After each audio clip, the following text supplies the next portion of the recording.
When Dr. Blake and I first met, his practice was collecting around $200,000 a month, and we decided to document the journey of his growth.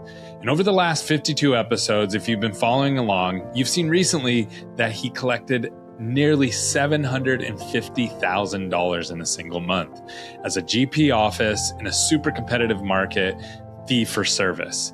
Now, that's amazing, but we have something special for you today.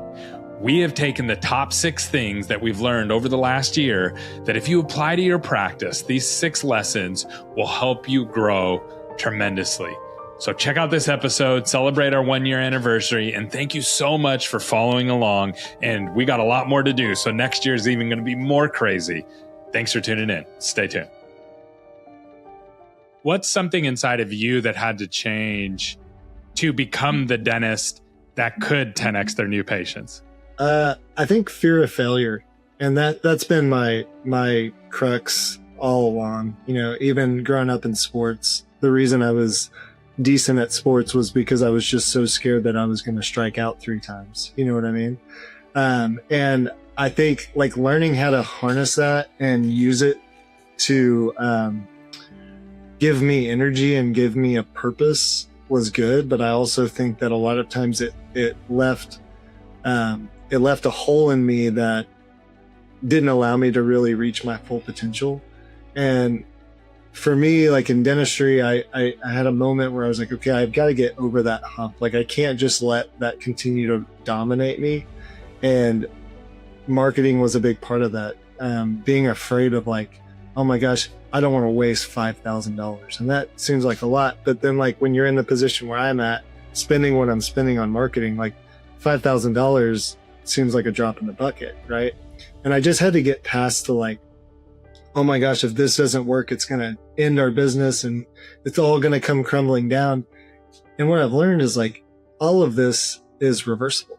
Like all of this can be undone, and we can go up and we can go down, and it's literally a water hose, and we can turn it on or we can turn it off, or we can just slow it down a little bit. And so I had to get out of that mindset of like, I'm going to destroy what I built because it felt so comfortable. I think on the last podcast I shared, like the most comfortable I ever felt was when we were at about $2 million and I was spending the most time at home.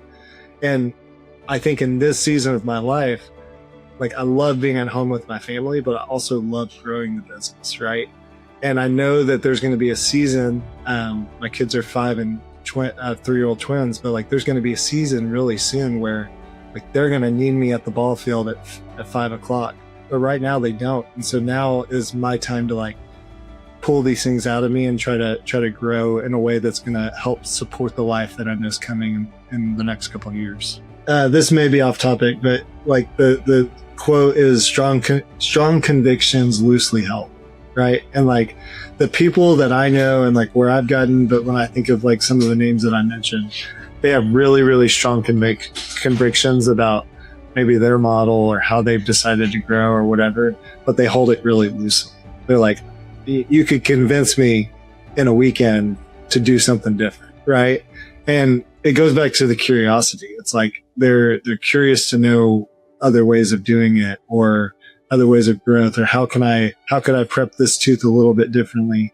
And I think a lot of times, and I felt the same way, was we feel we have no agency. Like my coach, I kind of like life and business coach, he talks about having agency. For so long in my life, I had no agency, meaning I was just doing what I thought everybody else wanted me to do. I didn't believe that the way that I want to present treatment is this way, and I believe in it so much that that's how I'm going to do it. I've got to do it I've got to do it like that guy. And it just wasn't authentic, right? And like when you're truly authentic with how you present treatment or how you build your practice or how you show up every day at work, if you're an associate, or like that shines through, and that's what draws people in, right? But when you start to try to be like, well, I'm going to be a little bit of Blake and a little bit of Colin, a little bit of like, it just doesn't work because it's not you. You know what I mean? Yeah. So I'll lead with, I don't have any original ideas, and I want to give credit where credit is due. These are rules that my mentor has kind of beaten into my skull, because I need these rules. I need these rules with my team. I need these rules with my wife. I need these rules with my kids. And I can very quickly get to, they want to sabotage this place, and they don't care. Right. And that's generally not true. And I think at the end of this, we'll talk about when you do have to drop the hammer.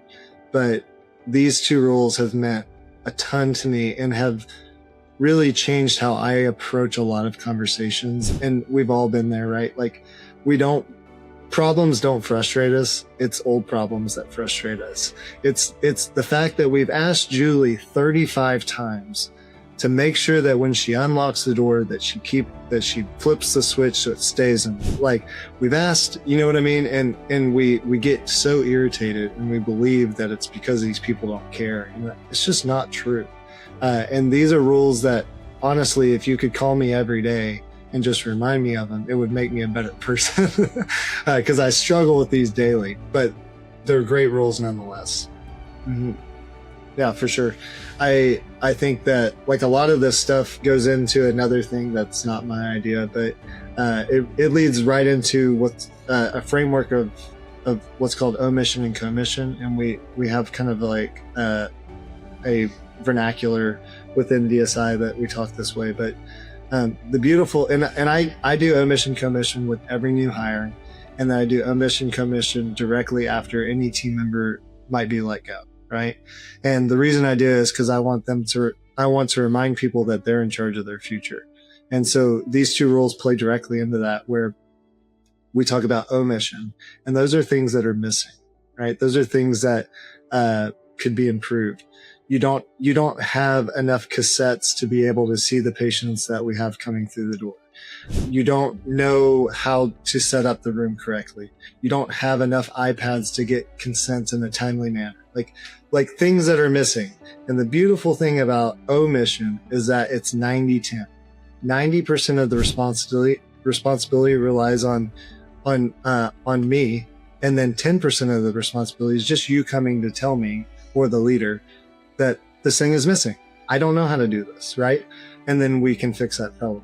Now, commission is a totally different thing. Commission is when you're choosing to do something. And the beautiful thing about commission is it's 0-100. You get to choose 100% of these things. Are you going to gossip with your team members about the person who's always late or whatever? Are you going to choose to leave the trash on the floor even though you walk by it 15 times? Like those little things. And it just reminds people that they're in charge of their future. And I always say, I will protect the practice for you, but if the time comes, I will protect it from you. Right? And it just lets them know that you're in charge of your future. And I found the best leaders are the most curious people, because what you do is you just ask a lot of questions. And this is where I've got to improve so much, is I can quickly just go and start throwing stones and arrows at people. Whereas I think the best leaders go in and they say, hey, Gary, I've noticed this is happening. And I think we both understand that the expectation is that we're able to do XYZ thing. Can you explain to me why that's not able to happen? Yeah. That's really good. Oh, well, it's because the iPads are broken. Well, nobody's told me that. How long have they been? Well, the past 5 months. Oh, well, that's great. You know what I mean? No, I think it's more of a philosophy thing. In my opinion, a lot of times the practice owner is probably the best closer, and there can be different situations that arise. But from what I've seen from practices around the country, is the practice owner closes the best. And so if you close the best, then that's where you should spend most of your time. There's less value in you prepping a crown when you could go treatment plan 4 more, right? And so I think some of it comes from the unwillingness of providers to have those tough conversations. Like, I know that probably wasn't a super fun conversation to have, and that probably was a little bit awkward, talking to another human and saying like, hey, because the way that I would have probably approached that conversation, I would have been afraid that I would have hurt their feelings, that they weren't good enough to do the exams. And that's just not the point. The point is that you wanted your practice to succeed. You want him to succeed. And all it takes is just extreme vulnerability and really good leadership. And so I think you guys nailed it. And I wish more practices did this. You know, I talked to a buddy the other day having this exact problem. And I mentioned like, hey, maybe we consider that. And it's just really hard to get providers to understand that this isn't eat or be eaten world. Like it's like you truly do want to see your colleagues succeed, right? And that's what makes your practice so beautiful and so successful. And until a practice can get there, I think they'll be stuck in that world of I have to do every exam, because if I don't do it, then it's not going to get put on my schedule or this, that, and the other. And you're just like, no, I close the best. Your crowns are great. Why don't you prep this crown? Okay, so that's the slow side. That's the slow, painful side. What was good when it was slower growth? What were some of the good things from that? Was there positives? Yeah, I would say probably the most. I had the most freedom in my office at that point. At that point, I was truly only working 3 days a week. I had very little outside time. Like when we talk about when you work on the business, is like really didn't need to. It kind of like just was easy. You know what I mean? And now it's a very different story. Now, like we're back in, you know, I was at DSI this weekend and Mark Costas gave a really good talk, and he just talked about seasons and how you have the, you know, spring, fall, summer, winter type of deal. And it was like your spring season is you're going. And a lot of us kind of got lost in the sauce a little bit because we were like, okay, the goal is to get to winter, and like all you're doing in winter is just hanging out, eating hot or drinking hot chocolate. You know what I mean? But this is all cyclical. Like there's parts in your business where you're going to be growing, and then you're going to be in this like maturation stage, and then you're going to relax, and then you're going to have freedom. And then you're going to, when you get freedom, you're like, I can do this new thing. And then guess what? You go back through that process again. I've done this like multiple times personally. Then that was when I had the most freedom from my office. Now my office still revolved around me. If we closed, the office closed, but I didn't feel the need to be everything to everybody. Right. Yeah. And in addition to like totally blowing my marketing budget out of the water, I built a massive 6,000 square foot facility that needed, you know, double, if not 2.5 times the amount of team to operate it. And so, man, like this is what I feel like everybody has to go through this. It's kind of like when your mom and dad tell you don't do that, and then you do it. And then you realize when you're 25 that they actually do have a brain and they're smart, right? And so like people don't talk about this. And that's kind of why I wanted to talk about this on the podcast, was like we moved and I felt like a really bad leader because we had roughly 80% turnover when we almost immediately when we moved. And it wasn't because people didn't like me. It wasn't because we had bad culture. It wasn't because of any of that stuff. It was just, even though our small practice was going large and we were still that close-knit family boutique style practice, we were a very different practice. We were a practice that was trying to scale, trying to grow. Expectations were roughly the same, but they were a little bit different. And some people just decided that that wasn't for them. And then also we had to decide like, you're not a fit for us moving forward as well. And so really like my leadership over the past year and a half is like quadrupled because I've had to learn how to have these really tough conversations. I always like joke around as like in business, you lose your soul because it's like even though you love this person, you sometimes have to make the really hard decision of like, hey, I want the best for you, but the best for you isn't here. Right. And so we've, you know, doubled our marketing budget, have a bigger building. We're doing everything we can to try to maximize our growth here. But in those seasons, we've had seasons where we've been, overstaffed. We've had seasons where we're just perfectly staffed, and we've had probably over the past 3 or 4 months where we're wildly understaffed. And I think some of my team members listen to this, and I just want them to know that like I'm so grateful. Working on it, but also so grateful for the ones that buy into the vision, buy into the culture, because we couldn't have done this this past 4 months without them. And so we've been, looking for the right people, and our team's like, oh my gosh, we're so understaffed, but they're not it. And so, literally as a percentage of my payroll, we try to stay around 20 to 22%. And we've been as low as 13%, which from a profitability perspective, dentists around the country are like, yeah, let's go. Yay. But you don't understand no. how stressful that's been. You don't understand how and you're terrible. Growing. And you're growing. Yeah. Right.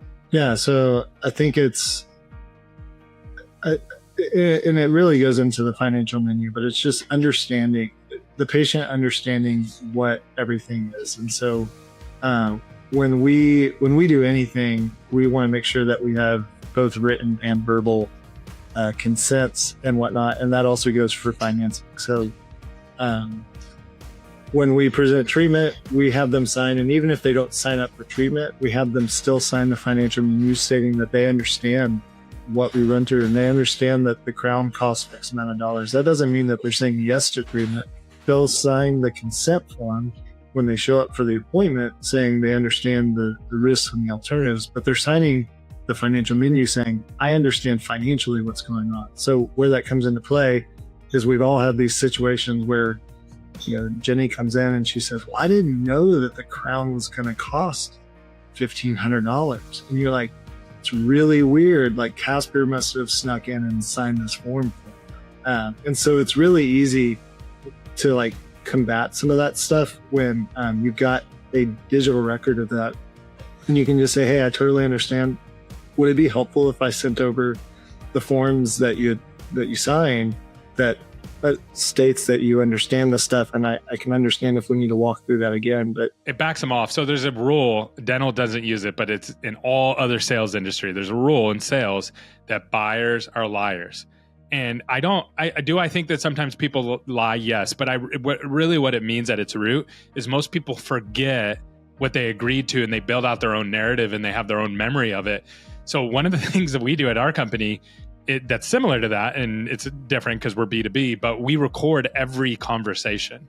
And knowingly, everybody knows we're recording this, this call may be recorded type thing. And so every single month, there's a doctor, very smart, they're smart people, they make good money, that tell us, no, that's not what you told us. You told us this. Every month in the sales process, you promised us X, Y, and Z. And we go back to sales and we say, hey guys, they're saying that you never said this, that you said this, which is totally against our process. You guys know we're not supposed to say that. Can you pull up the call? And we pull up the call and we show them and we send it to them and we say, hey, this is where it was told. I just did this last week where a dentist said, you promised me I would get 50 new patients. And we're like, we don't promise new patients. We can't. It's impossible. We promise the phones to ring and then you get new patients from that if you do A, B, and C, but that's not what they heard, right? And so we've gotten to the place where it's just like, we just record everything, and it helps the doctor go, oh, okay, I misunderstood, which then you can work on that, but you can't work from you promised this and didn't deliver when you really didn't ever promise that. Yeah, you've got such a backstop. It's almost gotten to the point in our organization to where if we do that, we just end up having to take the word of the patient because it's not worth a bad review for $500 or whatever. And so it's just hey, learning lesson here. Next time, make sure you've got the financial menu signed so that when this comes up, it makes the conversation so easy.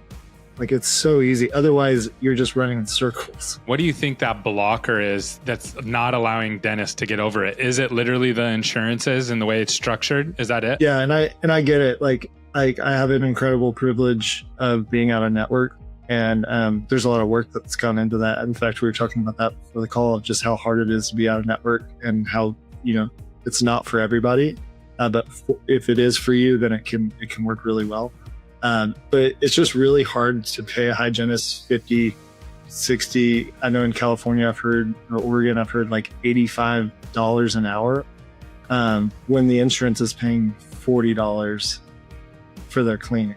Right. And so, it's a real challenge. And so you've got to sit down and see, Like, how do you change the script so that you can onboard the best of the best in your city? So Autumn, what are your thoughts on this and kind of how your office approaches it maybe versus how you've seen it approached before? So before I met Dr. Hamblin, I had always been on hourly. I've never done commission. I was nervous about it. I didn't want to do it. I had lots and lots of questions.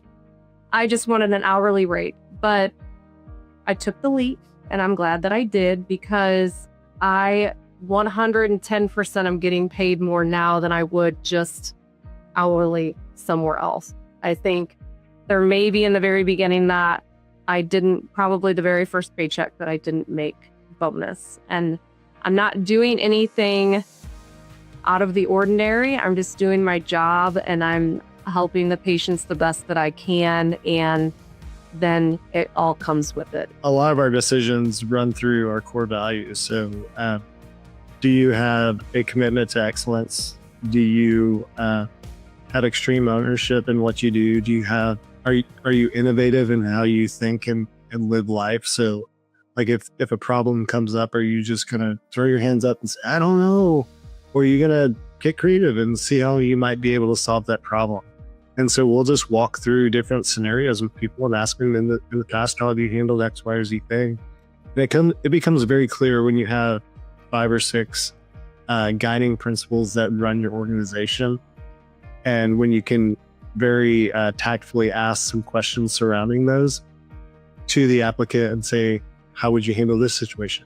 Have you been in this experience before? What have you done? It becomes very clear what they do.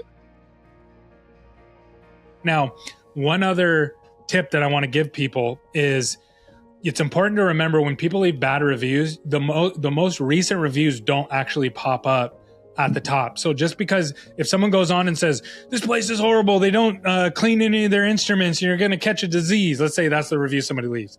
You're going to freak out, right? Like you're going to freak out that they said that. Don't worry. That's not going to be the first review that pops up. On Google, the reviews, how the algorithm works is it's done by the most relevant. You say, okay, well, what does that mean? Most relevant is what review has been liked the most. So like for you have a review that was left 4 months ago and 6 people hearted it and they left a picture of you sedating a little girl. And so this was like, people, it says, wow, wow, wow. From the booking of the appointment to the walking in afterwards, everyone was friendly, knowledgeable, and thorough. I love that all the equipment and techniques are all new, state of the art, and most current technology available. I'm also incredibly grateful for the time and the patience they took to make my 3 kiddos feel welcome and at ease throughout their visit as well. I cannot recommend this practice enough. If you're looking for a dental practice, look no further. Dr. Hamblin Dental is the best there is. And then they put a picture and then 6 people hearted it. The reason that's popping up first is because there's a picture and the 6 hearts. And so if you want your other picture or your other reviews to pop up, all you have to do is just go in and heart them yourself. And you can get you and your team to do it. And those will pop up first. And you can get your 10 or 20 best reviews to pop up first. Now, if a negative review is popping up first, it means that more than likely somebody went in and they liked it and other people agreed with it. So that's probably something you need to work on. Yeah, no, that's great. And we've actually done that. I remember you posted something a while back, or maybe it was a conversation we had, but we went through and our team went through and hearted and liked the reviews. I sent them screenshots of the ones to go like, and that's what they did.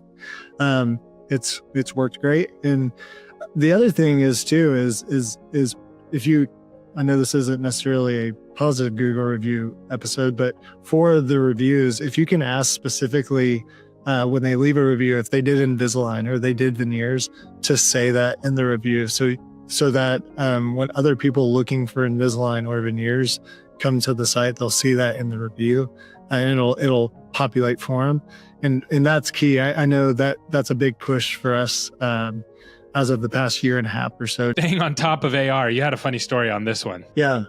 So I think our AR has always been in control, but I think the reason it's been in control is because we've outproduced it. And so that's a good and a bad problem because it only just grows your AR. But what we've been focusing on is I've now got one of my most tenured team members. She's really focused on this, and that's kind of going to be her main role. But we've got a new process and all that stuff. And so we're going through an account actually this morning, and it was from 2023. And that was like, oh gosh. And so I'm not 100% sure if we've been trying to follow up with her or not. But anyways, so the question came up was like, you want to send this collections? And I was like, not 2 years later, I know. You know what I mean? Like that to what we talked about earlier. It's like, that's just a bad taste. And what one must like, I'm billing you for something 2 years. Is it worth a really bad Google review? Yeah. So it's like, I was just like, write it off. But like ideally, in the system that what we're trying to do is at that 90-day mark, we have a decision of what we're going to do. So, and really even at that 60-day mark, we're going into that last 30 days saying, if we don't have payment by this date, then this is going to be our game plan moving forward kind of internally. And so, in addition to that, you know, most associates, if you're a multi-doc practice, you're paying either on collections, but most likely adjusted production. And so what I found as we've been growing doctors within the practice is if you never adjust the account, well, now you're back to the first point. You're paying on production. You're not paying on adjusted production if you never make adjustments, right? And so you have to be on top of that as the owner, and you got to have somebody else going through that with you to help guide and nurture that. Because ultimately the goal is for me, what I would get the most fulfillment out of my job of being a dentist isn't actually doing the dentistry. It's coaching the dentists that are doing it. Problem arises and I get to go help solve that problem, or they're struggling and closing treatment and I get to help guide them on the path of how we can improve that. Like that's what would wake me up every day. You know, we did a podcast with Jason Tenoria not too long ago, and he said something about along the lines of like just doing the dentistry didn't get him out of bed anymore, right? And I'm not there yet. Like I still love doing the dentistry, but I can see the world, and part of how I get compensated is looking 6 months, 12 months, 24 months ahead. And I can see a world in which the practice doesn't need me to produce the dentistry. It needs me. The best use of my time is to help grow and lead other dentists. And that actually aligns really well with what I want, right? And so that's the beautiful thing is not only have we experienced growth and people love to see that and they're like, oh my gosh, you're going to go to the moon type of deal. But it's like, no, I'm actually striving for a goal that's bigger than me. You know what I mean? Creating opportunities for others. There comes a certain point in business, and I've gotten here a couple years ago. I got to this place and it felt really good, and then we took a couple steps back and then had to rebuild and as one does. Yeah, as one does, business does to you. It's always humbling, right? And then, but it's when I love setting other people up for success. Like it is a really good feeling. It's not a short-term dopamine hit, like being the superhero and doing all the treatment or answering everybody's questions. But the long-term dopamine hits from it is just like, it's really satisfying. When you bring on new team members, they're going to make some what will seem very like simple tasks will get messed up, and things that should flow really well will not happen. And so your team has two choices. They can either sit there and say, why'd we hire this person? And they can't figure it out. Or they can understand that they once too were in that same position and they had a loving friend or coworker come along and teach them how to do those things. And so that's one thing that we try to do is make sure that when we do have a new hire, that we put a partner with them to help them, especially in those first couple of weeks, to really help and guide and shape and mold. And they don't always do it perfect, but there's a lot of things that get picked up just even by osmosis of watching this other person and hearing how they talk. So then they learn how our office talks to patients, seeing how they interact with patients. Then they pick up all these little things. It's just kind of a long way of creating a culture that, one of our core values is servanthood. And so like, how can we serve each other as well? Are you leading with monthly payments with all treatment? No, but I should be. Yeah, I should be. That's probably a good idea, honestly. So it's a huge competitive advantage because no one, just like, it's probably 1% of dentists do this. Everyone we've told to do it so far, Dr. Blake, I've told I post about it on Facebook all the time. We do podcasts about it. We do our mastermind. Everybody's like, man, this is a game changer. Because what it does is it eliminates the insurance conversation, which is what everybody wants. So it just kind of gets rid of that. And now you're focusing on monthly payments, and it increases case acceptance. We've seen it from 30%. I've seen all the way up to Dr. Blake is 100%. Everybody, like, not without exception. And so what you do is it's also easier for the patient. It's easier for you. It's easier for everybody. The fees are high, right? So it does cost money, but the amount of treatment that you end up closing that you wouldn't have closed anyways far outpaces that, where it totally makes sense. So that is something that I would highly recommend. We have a whole training on that. I don't know if you've seen it or not, but I can give that to you. Sure. So how would the language exactly go? It would just be like, so say like the patient needs to pay $2,000 out of pocket.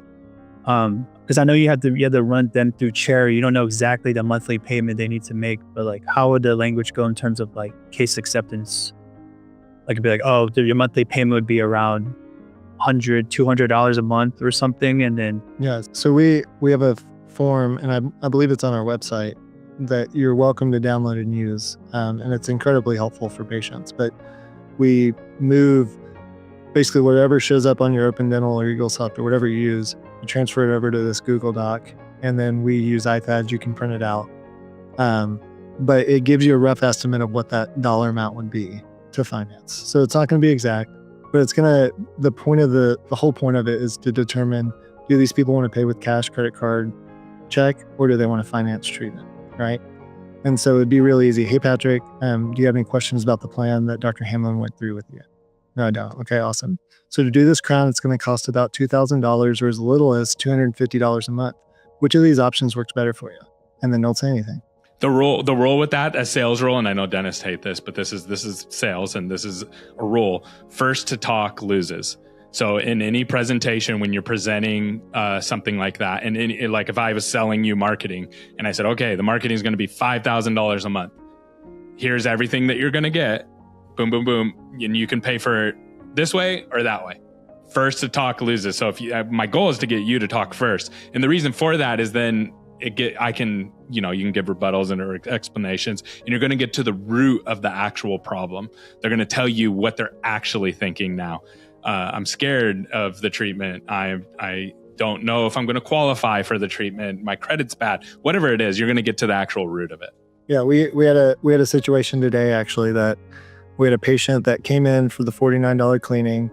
Our hygienist diagnosed that he had periodontal disease, or at least had gingivitis, and recommended a superprophy, which is basically just a deeper, I forget what the code is, but anyways, so superprophy is what we call it, and that doesn't qualify for the $49 cleaning. So hygienist comes to get me.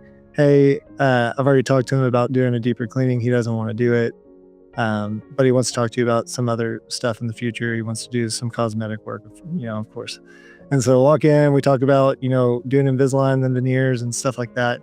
He goes, well, what about the cleaning? And I was like, oh, well, she told me you didn't want to do the cleaning. And he was like, yeah, I came in for the $49 cleaning. I was like, well, that'd be great. I wish you qualified for that, but you have periodontal disease. You've got bugs living in your gums. We got to clean up. And he was like, that's great phrasing.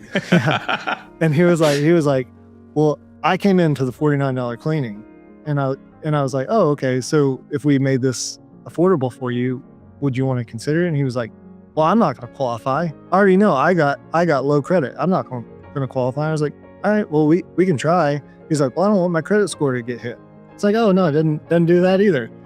And I walked out of there thinking there's no chance that this guy's going to do anything. And lo and behold, I come back like 30 minutes later and he's still sitting in the chair waiting to get his teeth fixed. And it does that. So like that was a small example. But like what happens when a patient can do Invisalign or do implants or do the things that you're wanting to do when you can say, hey, let's just see what you qualify for. You may get $3,000 at 0% interest. who's not going to take that? You know what I mean? And so there's a lot of power in leading with it. Who does most of your treatment presentation now? Do you have a TC? Yeah, my office manager. So, I mean, basically me and my hygienist will kind of like do the case acceptance a little bit, and then she'll input everything into her system in the front, and the patient will walk out, and then she'll explain everything to them. And then if they want to get scheduled, they get scheduled before they leave. So I want to challenge you with something. The way you phrased it, I want you to be in control of who closes the treatment, right? Your treatment coordinator, your office manager, I promise you, she is too busy to care if that treatment gets closed, but you're not, right? And so you should stay in that room and get so good at communicating. That's why I recommend the book, right? Get so good at communicating that you know before you leave that room that patient's either saying yes or no. Okay, let's move on. This is like the like thorn in my side. Answering your phones. You got to answer your phones. Yeah, we can move on. Just like you can't get new patients if you don't pick up the phone. I think like answering the phone along with understanding how to communicate with patients is super important. In fact, I talked with a guy last night, and he was asking questions about that. I said, to get the most out of your marketing, you have to not only answer the phones, but you got to spend time with your front office working on how to answer the questions that you're already going to get. And if you do that, you're going to get a way better ROI than everyone else who wants to just abdicate that responsibility and just kind of forget about it. And then they want to gripe to the marketing company about the return they're getting when their close rate or schedule rate is less than 40%, 30%. Like, yeah, of course it's going to be bad. And you're not going to, you just can't compete. It's too much of a drag on your business. And it almost doesn't matter what you spend on marketing at that point, because the opportunity for lift there is so big. It's just like a black hole that's sucking money down the drain and nothing gets off the ground. So that one's pretty simple. Make sure you do that. If you're not doing that, then I think this is kind of the backbone to make that happen is your systems. Because if you have systems, then that allows everybody to know what's going on. And there's two parts of this, and they're kind of separate. So it's like you have expectations, which is more culture. That's hey, that's not the way I want it done. This is the way we need to do it. Hey, is everybody aligned on that? These are our core values. That glues it together. But then there's the paper systems, which are your SOPs, which standard operating procedures, which allow people to know how to take out the trash or whatever. You know what I mean? So how do you balance those two? Because I know you're in flux with those as we speak, and adding and learning and those kind of things. So I'd love to hear from like how you're managing those. Yeah. So we're currently, like you mentioned, working on all of that stuff. And my personality lends itself to really want to have those paper systems. And I truly believe that those are super important. Like Toyota has a 100-year business plan, and they're one of the only companies that has that. And like, to be great, I believe that you have to have a game plan, and that's what those written SOPs are. But like you mentioned, there are also just general things within your practice, like your core values, like excellence. We do everything with excellence. And people know that if there's a piece of paper on the floor and you walk by it, that's not doing it with excellence. And so that, like you mentioned, that's a culture. And you can't really write that down in a handbook.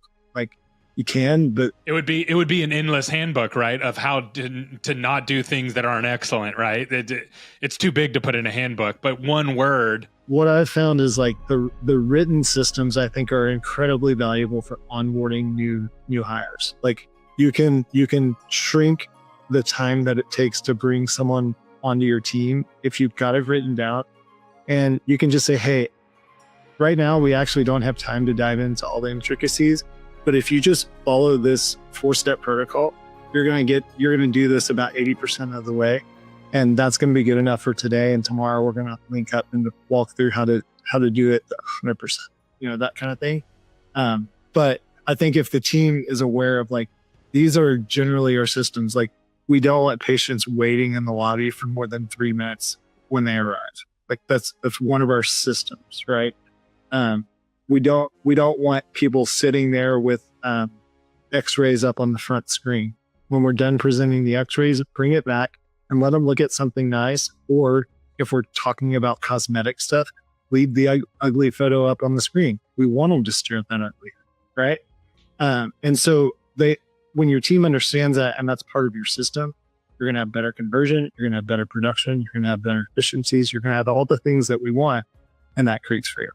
My goal is for you to understand your own problem. My goal is to lead you to your own problem, because the numbers already say that there's a problem, and it's clear that it is, but I want for you to understand where the problem is, not for me to self-diagnose it. Okay. And then, so a good associate will be able to open up to you, right? If I get defensive, like, no, it's because, and I start blaming everybody, that's a problem. But if I say, you know what, Dr. Blake, you're right. And, I have been struggling with this. I'm glad you brought this up to me. Here's what I'm struggling with, blah, blah, blah, blah, blah. Then you can help coach them through it and tell them like, hey, I noticed on the last call that you did, you said that you let the associates shadow you so they can see how you're doing certain things. Is that kind of the next step after the talk then?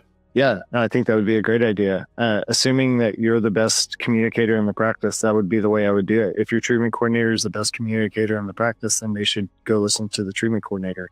I think creating a culture in the organization of doctors helping doctors is not the only way to grow, but in my world, it makes a lot of sense to do that. I don't think it should be weird. Our team shouldn't. I don't know if you want the marketing people teaching the doctors clinical stuff, right? I don't know if there is any other way. So I think you're onto something there. Yeah. So I think I don't think our team should be surprised if Dr. Hamblin is in there helping, watching Dr. Farrell do an extraction, or vice versa. I think that should just be the culture in our practice.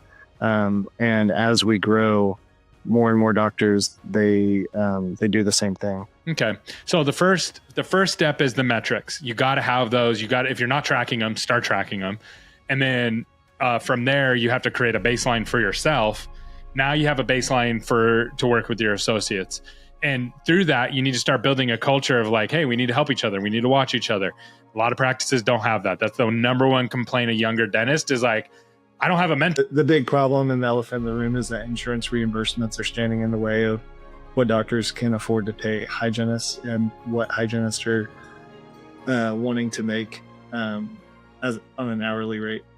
And so what we found to be really helpful is, number one, the hygienist understanding that they're no longer plaque pickers, but they're actually like mid-level providers. They're serving the patient in a way that the dentist, frankly, like I'm unqualified at this point in my career. Like I haven't cleaned teeth in, I don't know, like 5 years now. So like Autumn's going to do much better cleaning teeth than I am. And frankly, even just understanding exactly where the patient may be. And so we've empowered them to do that in our office. I also think that with that, they've also understood that as a provider in the office, there's other expectations for them outside of just being an hourly employee. And so in our office, Autumn and our other hygienists have an hourly base, which is not commiserate with the market. It's below market. But they have a commission bonus on top of that gets them well above whatever the hourly rate might be in your city. My hygienists are incredibly expensive, but that's also because exactly they produce at a really high level a lot of our full time. You're happy to pay them because of how they're producing, right? It's not because a lot of dentists are out there like, I'm paying the hygienist X. I'm not going to say a number because it's different all over the country, but X number of dollars per hour, and I'm not going to be able to make it as a business.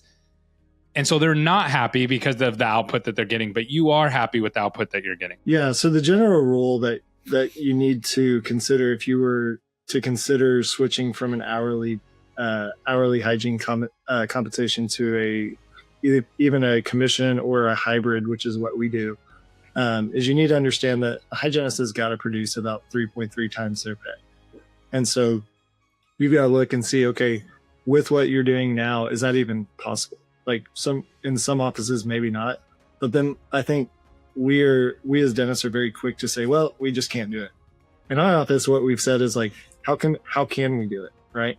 So we implemented laser. We bought the microscope so that we can have better, more effective conversations about why laser would be helpful, or why seeing them 3 times a year instead of 2 times a year might be helpful for their health. Why fluoride is beneficial for them. And so you can have adjunctive procedures that the hygienist can do and add value to the practice that sometimes maybe insurance isn't even a part of, that now they can actually hit their hourly goal just by doing the laser, right? Like they don't even have to do the cleaning. And so all of that just pads their stats, and they get to the end of the month and they're really happy. And so I wish that more dentists understood this, because I think it would create a really good environment for all the providers that help in the industry. A lot of our decisions run through our core values. So do you have a commitment to excellence? Do you have extreme ownership in what you do?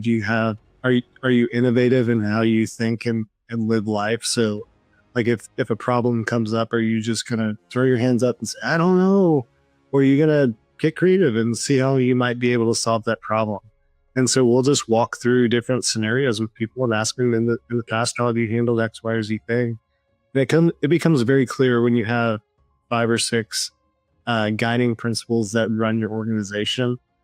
And when you can very tactfully ask some questions surrounding those to the applicant and say, how would you handle this situation? Have you been in this experience before? What have you done? It becomes very clear what they do. That's how you attract an A player. But we all know attracting them is only part of the game. Then you have to keep them there. I very rarely see a GP practice that grows when hygiene becomes a restraint. Obviously, you need a dentist, but if you can do a lot with 4 hygienists and 1 dentist. Like you can get really cute with the way you set up your schedule and you pump people through. So I've seen offices be really, really successful with 1 dentist and several hygienists. I don't ever really see practices that are successful that the dentist is the hygienist, and like you can get started, but it's really hard to get traction. Now, how important is how your hygienists are motivated or incentivized? Where do you rank that on the system? Man, great question. I think that I could probably make both a non-incentivized hygienist work just as well as an incentivized hygienist in our office. I think what it comes down to is managing the expectation that you have for that hygienist. I'm totally cool with if we've got a hygienist that really, really needs to feel like they're delivering a different level of care to the patient and they need to spend X amount of time. I'm okay with managing and massaging that a little bit, as long as they understand that we still have to fit within the boundaries that our practice runs. Like you can't have 4 hours to do a cleaning. Like you still have to do it within the hour. But I'm also okay with like, if one cleaning takes 45 minutes and the other takes 20, I'm okay with that. But I will say that if you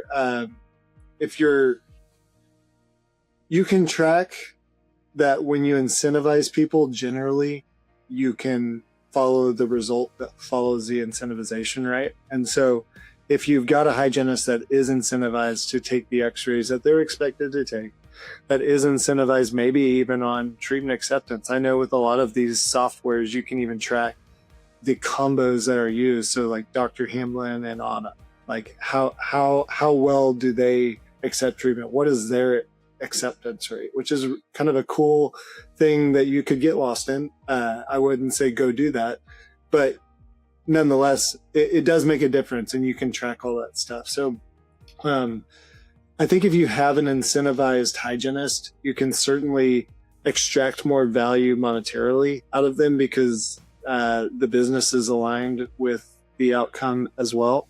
And so a lot of things make sense from that perspective. Okay. And then you did a whole podcast with your TC, which is really, really good. And you went through the whole bonus structure and you had her explain it from her point of view, which it helped me being non-clinical hearing from another hygienist, like, okay, this is how I viewed it. These were my fears. This is why I didn't want to do it. This is what convinced me to do it. And that was really, really good. So we'll put that down in the resources below. And so that's the first pillar. We got to have hygiene. And if we don't have hygiene, then it's going to be really, really hard for you to go to that second location because you're going to be scrambling. And then what ends up happening, and I've seen this so many times, is like you go to that second location and then your hygiene schedule falls apart over here because you're not gluing it together. And then it puts so much stress because now the new practice is sucking life from the old practice. And you just took a really profitable situation where you were making really good money, and now you're actually in the negative every single month, and that's like nightmare scenario from a business standpoint. You're going to hit a point in which you just get overwhelmed, and you're like, I need someone else who understands what I'm going through. And that practice leader can often be that. It may not, and I'm a big fan of having a dentist be a leader in the practice, but you still need somebody that gets it from the operational standpoint. You need somebody that gets like what you're mentally and physically going through when you have to have that tough conversation with Sally because she's late for the 15th time. Like, those are the hard things that wear on you. And if you try to do it on your own and try to split it, you can do it. You're just going to pay a price for that.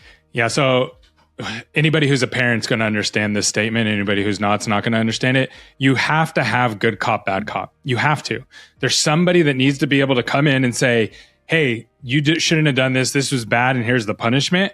But then you need somebody to come back in on the back end and be like, hey, we love you. We're here for you. We're going to turn this around and get this going, because those relationships break. And sometimes you can swap, right? Sometimes it's the mom's the bad guy, the dad's a good guy, vice versa. Depends if you're dealing with a daughter or a son, how their emotional temperament is towards certain things. Like, all of these things matter. So when you're in an office and you're the only leader, you have to do it all. And you're doing dentistry, which is super hard. So you don't really usually have the time to sort through all the emotions and all this kind of stuff. When you get that second leader, they can go in and be the bad guy, and you can go to clean it up as the good guy, or vice versa. You can go in and lay it, and then they come back in and clean it up and say, hey, we want you here. Dr. Blake wants you here. He talks about how great you are all the time. It's just, we got to get this thing right, because the office can't function without you doing an amazing job. So I think that's huge. And having somebody that you can take with you, and without gutting the other office. So start building that person now. Like, who's that person going to be?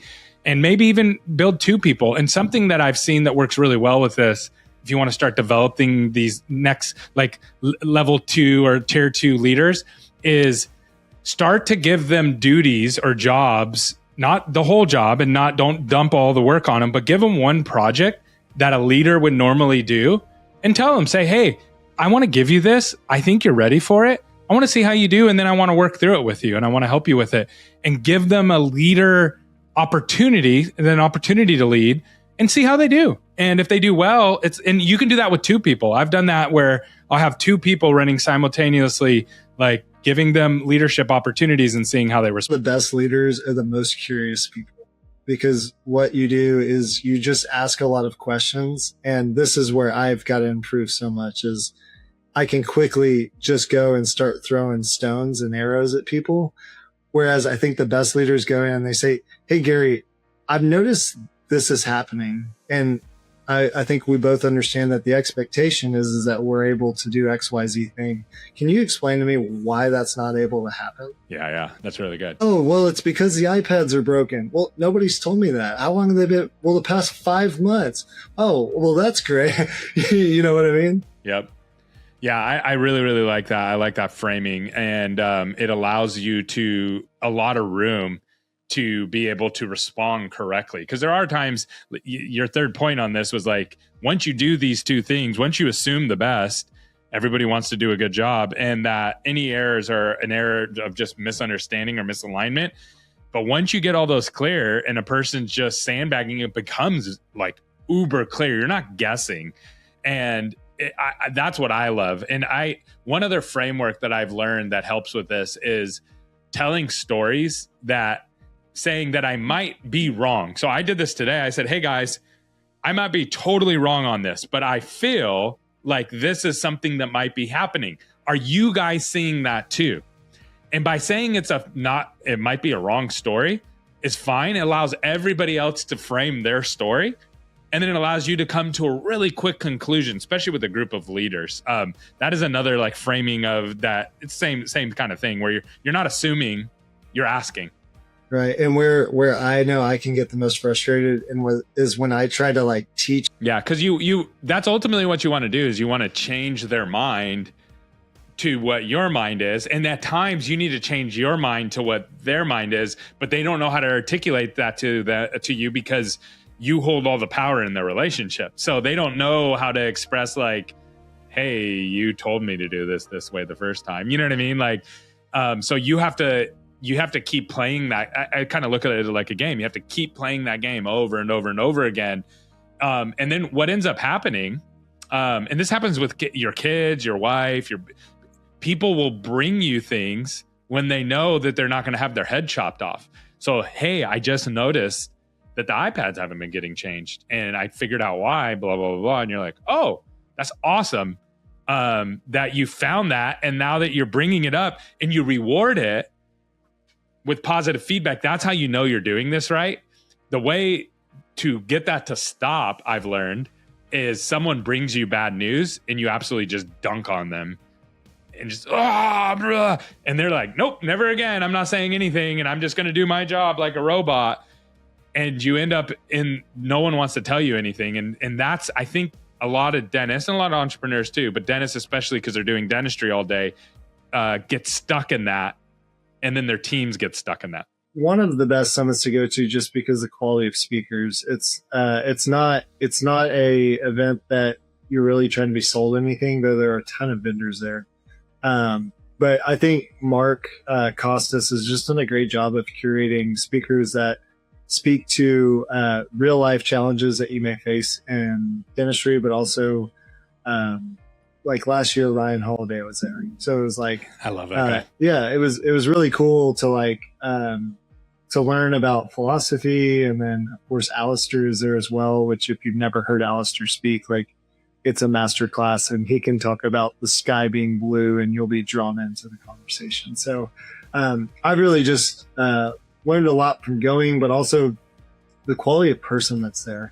I've made so many friendships with people that are just absolutely killing it in dentistry, where they twist my kaleidoscope and I really learn how to do different things in dentistry that I never would have thought of on my own. And so a lot of the conversations that happen at night after the conference at dinner or in the breaks are really, really beneficial.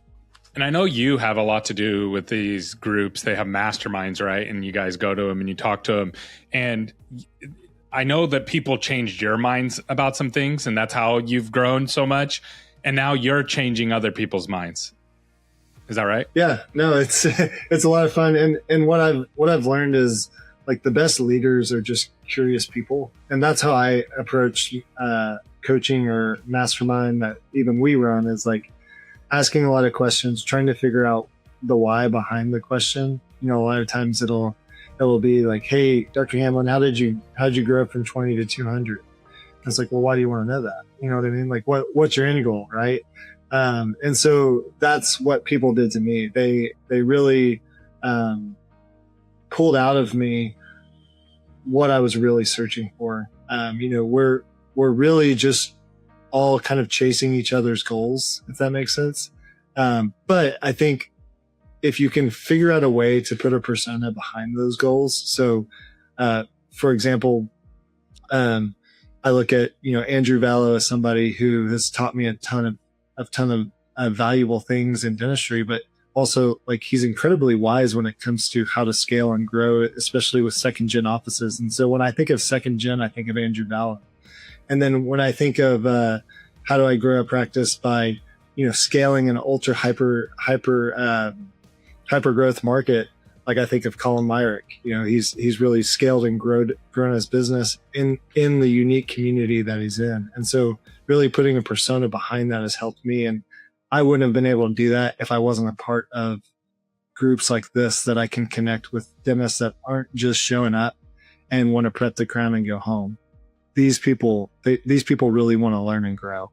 Yeah, I agree. Everybody that I've met has always just been curious, and they just want to know, why are you doing? That's always the first question they ask is why. And I know they get that from Mark, because Mark always does it like, why do you want that? And so that's huge. And then also, when I think about 10Xing new patients, I think about you, Dr. Blake. Now, I think you're one of the guys that people think about. You went from, I think, just under a year and a half. You went from literally 20 new patients. And this month, when we're recording this, you're going to hit 200 new patients. That's insane. Like, that's insane growth of one practice. I actually posted about it online, and people are like, what are you doing? Why are you doing that to yourself? Yeah, no, it's been a fun journey. And honestly, I've learned more over the past year and a half about my practice, myself, how I can lead better, how I can be a better dentist, how I can get more efficient in exams, how I can treat patients more efficiently, and still deliver a really good experience. And so it's been a blast. I think we're going to keep going. I think at some point we'll have 300 new patients in that. And the beautiful thing is like the why behind it for me, and we've talked about this a lot, is like, is because we can. And I feel like it's my duty to serve the most amount of people possible, because ultimately the goal is for me, what I would get the most fulfillment out of my job of being a dentist isn't actually doing the dentistry. It's coaching the dentists that are doing it. Problem arises and I get to go help solve that problem, or they're struggling and closing treatment, and I get to help guide them on the path of how we can improve that. Like, that's what would wake me up every day. You know, we did a podcast with Jason Tenoria not too long ago, and he said something about along the lines of like, just doing the dentistry didn't get him out of bed anymore. Right. And I'm not there yet. Like, I still love doing the dentistry, but I can see the world, and part of how I get compensated is looking 6 months, 12 months, 24 months ahead. And I can see a world in which the practice doesn't need me to produce the dentistry. It needs me. The best use of my time is to help grow and lead other dentists. And that actually aligns really well with what I want. Right. And so that's the beautiful thing, is not only have we experienced growth, and people love to see that, and they're like, oh my gosh, you're going to go to the moon type of deal. But it's like, no, I'm actually striving for a goal that's bigger than me. You know what I mean? Creating opportunities for others. There comes a certain point in business, and I've gotten here a couple years ago. I got to this place, and it felt really good. And then we took a couple steps back, and then had to rebuild and as one does. Yeah, as one does, business does to you. It's always humbling, right? And then, but it's when I love setting other people up for success. Like, it is a really good feeling. It's not a short-term dopamine hit, like being the superhero and doing all the treatment or answering everybody's questions. But the long-term dopamine hits from it is just like, it's really satisfying. I wasn't going to allow growth to reduce the product that we provide. But I think the fear was getting through the fear was just leaning on people that had been through it before. Got it. Okay. I see how you tied that together. Like, okay. I remember before I bought the building, I called a family friend of mine that I trust a lot. And I walked them through like what it was going to look like to buy the building and then potentially rebuild the building. And that number still to this day is like massive. It like feels overwhelming. Right. But he literally, his response to me after like 20 minutes of looking at it was like, if you don't buy it, I am. And I was like, well, you're way smarter than me. If you like it, then I need to just get over my fear and do it. And so a lot of it is kind of like where we started this whole conversation, was being in groups of people, like you'll find a DSS, or that you'll find a DSI, or even our mastermind group of people that think and do and live life just a little bit different than you, that maybe have experienced that you can leverage for your benefit, to get you basically, and we've said this before, to full time, right? Like, that's the whole point. How quickly can we get to the end point, right? And that's what I think these groups are good for. Really good. Yeah. So it's folding time, but it's also breaking through your limiting beliefs, because we all have limiting beliefs. When I got into business, I had all the limiting beliefs of why things couldn't be done a certain way. And it takes a long time to break those walls down personally, but other people that you respect, so you can look at them as a dentist and go, clinically, I respect this person. They do great dentistry, but they're doing business in a different way that I thought you couldn't do, plus do great dentistry. There's a lot of assumptions. You can't have 200 new patients and do great dentistry. It's not possible. Well, why not? Like, why is that not possible? No one's ever done that before. And so there's a lot of these limiting beliefs in the dental industry that just, I think they block people. And I love that you've figured out how to break free of those, and you're sharing it with the audience here, creating opportunities for others. There comes a certain point in business, and I've gotten here a couple years ago. I got to this place and it felt really good. And then we took a couple steps back and then had to rebuild and as one does.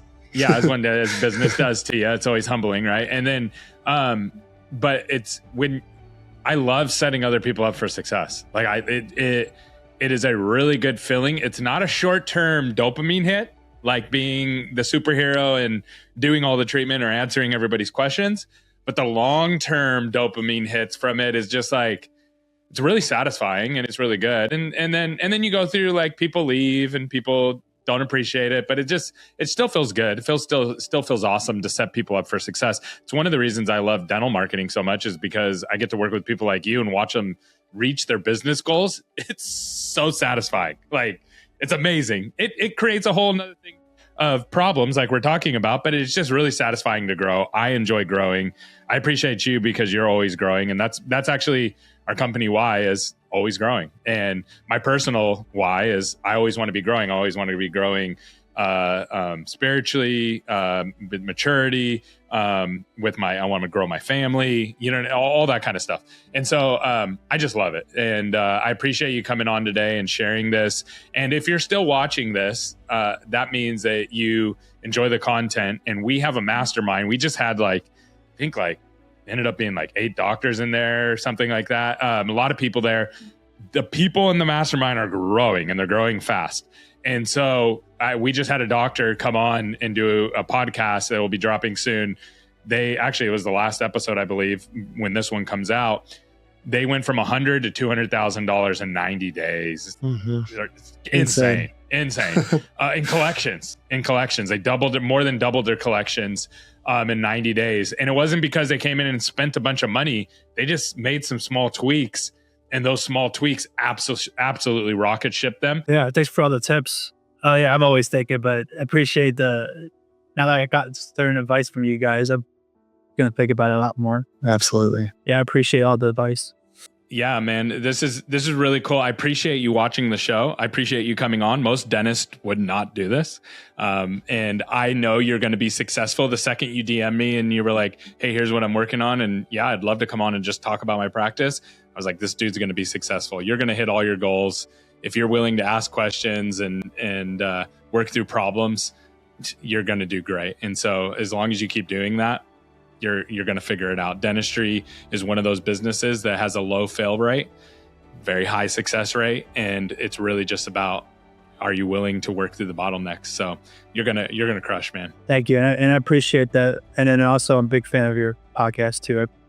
And I learned a lot from all your different podcasts and stuff. So I'm a big fan of you guys as well. Awesome. Appreciate that, man. We literally do this to help people. So when we hear that is special to us. I wouldn't trade living in Yakima for someplace else, just because of the family connections we have. It's been fantastic for my kids and my family and the quality of life. And also I get to wake up every morning, I see Mount Adams and Mount Rainier in the background. So yeah, it's a gorgeous place to live. Now, was it an acquisition or was it just a startup? Man, so I bought a dumpster fire of a practice. Literally my first year, I'd offered to our chairs catch on fire. Literally? Literally. They're like these Chinese chairs that barely worked. And we came in, it smelled like smoke, and we opened up one of the panels, and one of the chairs that actually caught on fire. It was 100% Medicaid when I bought it. It was doing about $1 million a year, but your net gross on that was not a lot. Right. And so I bought $1 million practice. It was, I mean, I could have probably made the same amount of revenue on like a $500,000 practice. We had 4 operatories. The building was in shambles. It was brown. It hadn't been updated since 1985. Like it was just. So it wasn't a bidding war is what I'm hearing. No. I actually was there for a job interview and they said, what do you want to do in a year or two? And I said, well, I want to practice. They go, how would you like to buy this one? We'll give it to you. I walked in, I had a number in my head, would I pay for it? And I was like, I'll bet $380,000 for this. And they're like, how about 240? And I was like, oh, yeah, I guess that works. Yeah. So, wow. And so, yeah, I bought for $240,000. And then I was lucky enough to buy the building from the doctors that used to own it in town for $280,000 back in 10 years ago. So, yeah. So it was, that was great. And that was the start of my entrepreneurial career, was right from the get. So I never knew not owning a practice. And so I never got the luxury of being an associate, which I would have loved to do actually, had like a year. Yeah. But in that respect, it's been a great growth pattern. And just after that, I just wish I would have had a group like DSI and had more friends like Blake and Colin that I could have talked to through this experience. I would have rocket fuel. Because even from when I joined with these guys a few years ago, I mean, I was doing $250 a month and we doubled that. In the course of like 3 or 4 years. So if you actually look at my trajectory, it was very slow, then L-shaped, like a J-shaped curve. Hockey stick, yeah. Yeah. So, I mean, getting with people like you guys that help with marketing and getting people that can help you increase that curve, it doesn't have to take 10 years. You don't have to grind it out like I did. You could actually do it in 2 or 3 years. Yeah. Well, and you can do it one of 2 ways. Like Colin talked about, just being in the right market and knowing, okay, there's not enough dentists to serve all these people. The smartest thing you could do is open up practices if people are just overwhelming practice 1, 2, 3, and 4, right? Whereas in my market, going and adding more practice to an already saturated market can be a struggle, right? That's a tough road. Yeah. So for me, it's been, how do I spend more money to do that, right? But it returns. Like if you're doing the things right, it's not an expense, and it's an investment. It's investment, yeah. I think people look at marketing completely the wrong way when it comes to this industry. They took it as like a line item expense that's taking money from them. And I mean, there's obviously a metric for everybody. Like maybe in your town, you have to spend $30,000, $40,000 a month. In my town, maybe $4,000 to $5,000 makes sense. Right. You know, for the same size practice, the same size kind of things. I still do old school post marketing campaigns. I send postcards out because those old people love these postcards. They come in all the time, and I'm like, how'd you hear about my practice? And I have 20 of these cards coming in. And I'm like, I don't understand how this works. But people love it. They go, I've been watching your whole family grow up over the 10 years. So I was me and my kids on it. And they're like, they feel like they know me because they've watched my whole family grow up from 1 baby to 2 babies to 3 babies to little kids as they're getting bigger. And, you know, especially in a small town, they love that kind of stuff. So tell me a litlittle bit about your growth from a new patient standpoint. When you bought it, how many new patients? So it's a handful of new patients? No, I mean, since we were a Medicaid practice, it didn't matter. Okay. You say I accept Medicaid, you're going to have 130 new patients. Yeah. But they're not the patients, not saying the people themselves are the wrong type of patient. Yeah. But I was getting reimbursed $33 for an occlusal filling, $33 for an extraction. I can tell you how much is the materials. Yeah, I can tell you right now how hard you have to work when you want to do $5,000 in a day, making $60 an extraction. Plus, people needed 4 to 5 of them. But I'm making $300 a patient because I'm pulling 5 teeth. Oh, man. So are you still doing Medicaid? No, we're out of the Medicaid thing. But the thing it did teach me is kind of mixed blessing is I got to get really fast. Yeah. So I got really fast at doing dentistry. So now when I'm seeing a better patient base, as far as like people can do more work, man, I can fly. Yeah. So like sometimes you always say your greatest problems carrying your greatest strength later. Well, being in 100% Medicaid practice, where I literally was doing hundreds of fillings, hundreds of extractions every week. Yeah. Now when I'm like, oh, you want to do an extraction? Like, this is going to take me about 35 seconds. Now, I know you think of these patients as patients and you're always going to take care of the best you can of the people that are in front of you. But when you talk about it from like a marketing avatar standpoint of Medicaid versus fee-for-service or PPO, like it's a radical change of what you're dealing with. How did you deal with that transition? So it was just slow. I mean, because I couldn't kill off the goose that was paying my life. You know, you gotta pay the bills. So I couldn't just be like, all right, I'm cutting off all Medicaid. It would have drowned me. And I was also a little slow, you know, because it is a small town. I do like the people that are coming in. Yeah. And what insurance they had didn't really matter. But it was hard for me to actually turn that off because I've been seeing patients for 4 or 5 years, and little kids I've been seeing for years. And I didn't turn off the kids Medicaid thing for like 2 years ago. It just was hard for me to say no to these group of like 15, 20 kids. I know it was a bummer. We had a lot of upset patients. So I finally stopped it. Right. But it was just kind of, I remember when I got my first insurance patient on the schedule, I was so happy. And we're still at PPO mostly I practice. still only get 50%. Yeah. I'm like, I remember I was like, guys, we had a different color on the schedule. This is a patient that has insurance. Yeah. Let's go. So we would move patients around to get them on. So it was just kind of like 1 to 2 to 3 to 4 to 5. And then, we had 50, 60, 70. So now we do about 120 new patients a month. Yeah. We still need to get more new patients just because we have the capacity to see more. So that's what we're working on now, is trying to figure out that metric and what we need to do to get that.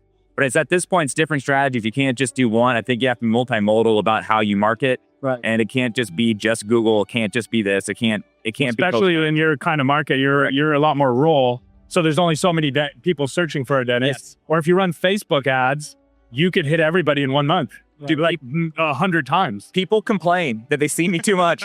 They're like, I know you, and how do you know you? You're on my Facebook all the time. Yeah. $1,000 of Facebook ads that yak about. There's like, get off my feed.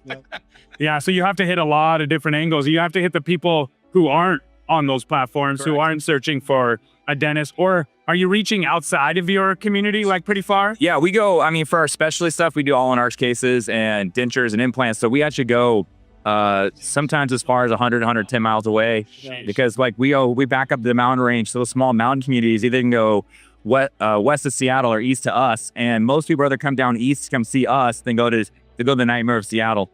So it's you have to kind of broaden, but it depends on the market.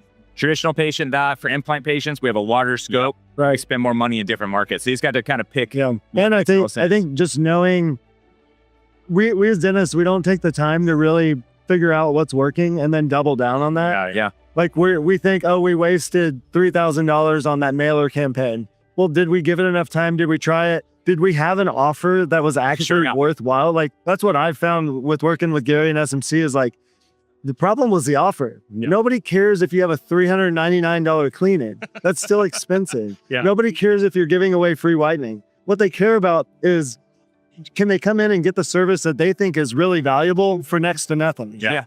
And yes, you're going to have people that don't want the service, or they think they want more value out of that service.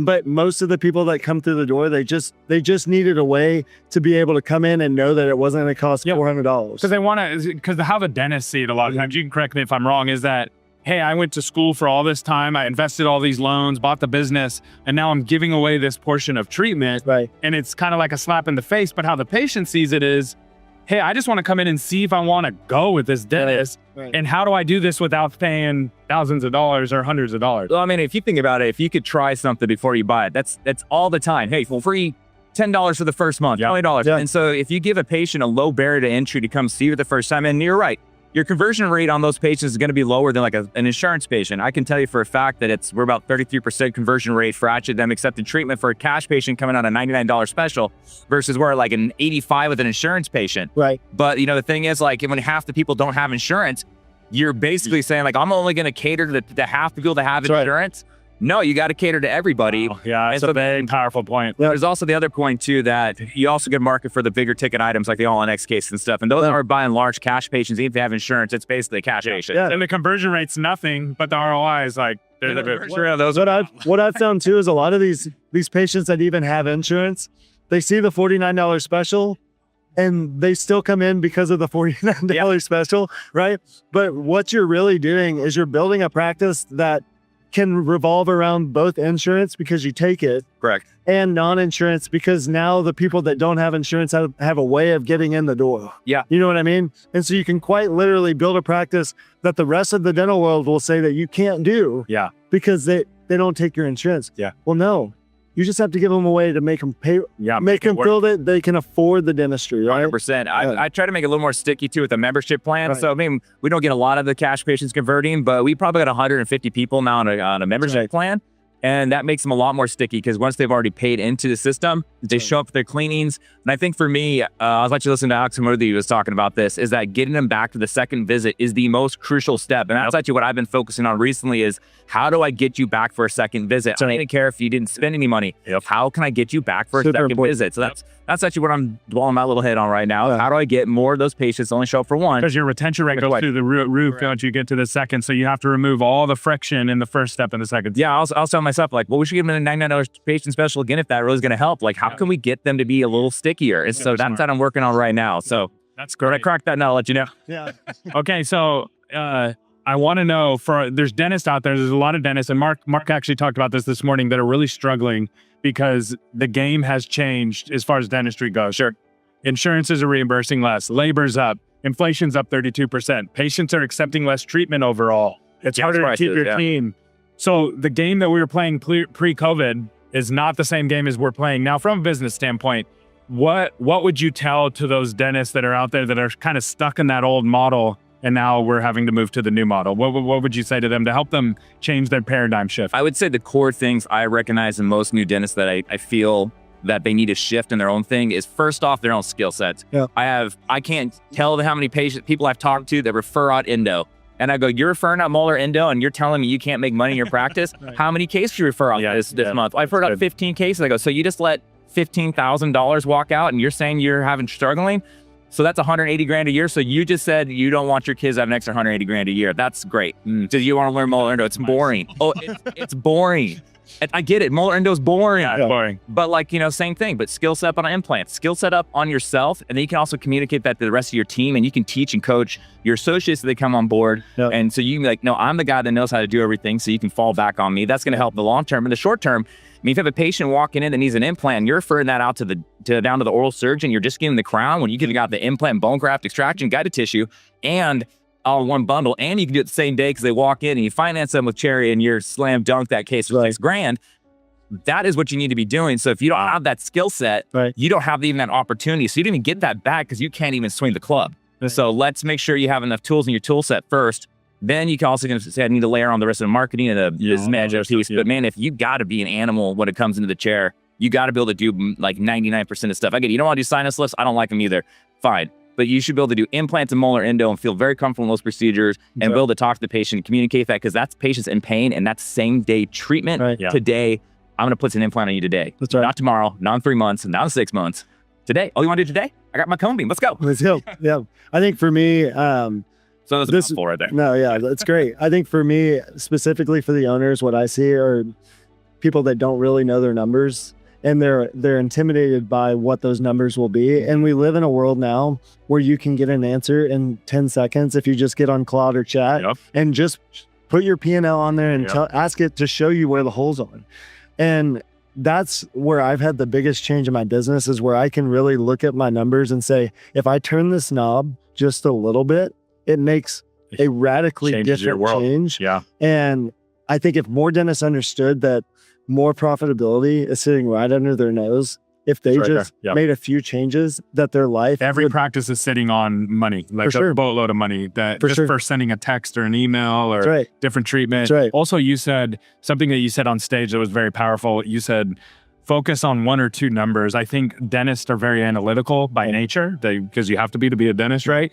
And you get all these numbers and you try to fix all the numbers, you're cooked. Like because one number goes up, what does it do to the other number? It makes the other number go down. So just figure out what the most important one or two numbers are and go all in on those. That's right. Yeah. What are your one or two numbers that are, I mean, you're getting pretty big these days. So like, what's your one or two numbers that are really your... Well, Gary knows this, but I'm focused on active patient count. And that's really all that matters. I'm like, chill on the new patients. He's all, I need more active patients. I'm like, okay. Yeah. So like, to me, that's the only thing that matters to me right now. I've gone as far as telling him, like, I don't even care what the ROI is, which I don't know if that's necessarily true. But you get your point across. What I mean is that, like, at the end of the day, even if I broke even, which we wouldn't, but even if I did, I would be okay with that, because I know the snowball is getting so much bigger that I'm building for, like what Colin was talking about. I'm building for a future for tomorrow, not today. Right? Yeah. If you have a big hygiene department, you own the future. It's you have a recurring business model that's going to work now. That's right. What for you, Dr. Michael, what does the future look like for you? Like, what are the numbers that you're focusing on right now, and what's your kind of next step in business? Yeah, I mean, so for me right now, I'm looking at personally, I want to step back a little bit from the chair because having those, I did basically 10 years of dentistry in 3 years when I first started, so I'm already feeling it. But How many doctors do you have? we got 3 of us. Okay. And so my main goal is actually to get my doctors to be me as far as in the chair. I want them to be the animals out there, having a great time doing the big complex cases. I don't want to be taking from them. I want them to be having the skill set and the excitement. So that's part of it. As far as kind of like just practice growth and where that's going, I just want to continue to make our systems better. I'm a big believer in like a one big location kind of guy. So we have 12 ops. So we're a decent sized practice. I don't really How plan many on. hygienists? We have 7 right now.